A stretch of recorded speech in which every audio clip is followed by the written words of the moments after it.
Kung ang basehan ng pag-ibig ni Kristo ay pagiging mayaman sa pera, pagiging malusog, sikat, at maraming parangal ng mundo, para mo na rin sinabi na hindi mahal ng Diyos si Pablo. Kasi sapagat ang pag-ibig ng Diyos ay hindi ipinakita o nakabase o nakadepende sa yaman, sa kasikatan, sa kalusugan o katagumpayan. Ang pag-ibig ng Diyos ay nakabase sa ating Panginoong Jesucristo at Kanyang ipinakita nang magsakripisyo siya sa krus ng Kalbaryo. Kaya lalo-lalo na sa katiyakan po ng pag-ibig ng Diyos sa atin. At ito po ang tanong minsan, bilang Kristiyano minsan may mga katanungan tayo na minsan ang hirap nating masagot mismo sa ating sarili. Lalong-lalo na patungkol sa pag-ibig ng Diyos. Kung mahal ako ng Diyos, bakit meron akong sakit? Bakit meron akong karamdaman? Kung mahal ako ng Diyos, bakit ako naghihirap? Kung mahal ako ng Diyos, bakit madami akong pagsubok sa pamilya, sa pera, sa relasyon, sa trabaho at iba pa? At kung mahal tayo ng Diyos, bakit parang ang mundo ay pasama ng pasama na parang napabayaan? Pero alam niyo po mga kapatid, minsan, siyempre kasalanan natin sa pagganon. Pero alam niyo po, na ang pwedeng maging sagot ng mga kapatid, at sigurado ito'y sagot, na ang pag-ibig ng Diyos ay hindi po nakadepende sa ating sitwasyon sa buhay, sa circumstances o sa situation na nangyayari sa atin.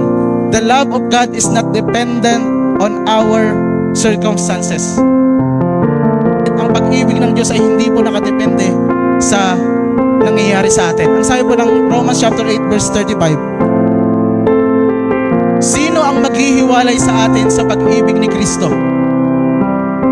Alam niyo po ang context nito, kapag ikaw po'y mananampalataya na. Para po ito sa mananampalataya. Para po ito sa ligtas na. Para po ito sa nakasigurado na ng kaligtasan. Sino ang makapaghihiwalay sa atin sa pag-ibig ni Kristo? Ang kapaghatian? Sino dito napipighati? Sino dito nakaranas ng pagsubok? O ang kahapisan? O ang pag-uusig? O ang kagutuman? O ang kahubaran? O ang panganib? O ang tabak?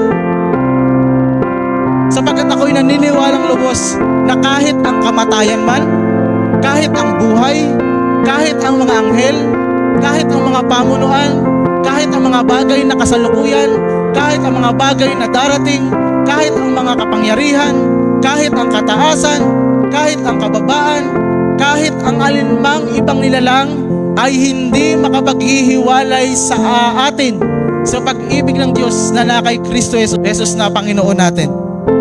Kaya po napakalinaw na wala pong makapaghihiwalay sa atin. Kung ang basehan ng pag-ibig ni Kristo ay pagiging mayaman sa pera, pagiging malusog, sikat, at maraming parangal ng mundo, para mo na rin sinabi na hindi mahal ng Diyos si Pablo. Kasi si Pablo nakaranas po siya ng kahapisan, ng kapigatian, ng pang-uusig, ng kahubaran, maging ng paninira ng kapwa niya kapatid, ng pagbabato.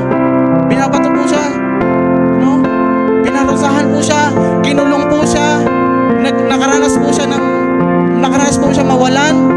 Yung sinabi niya sa Philippians chapter 4, nakaranas po siya ng mga bagay na akalain mo hindi siya mahal ng Diyos.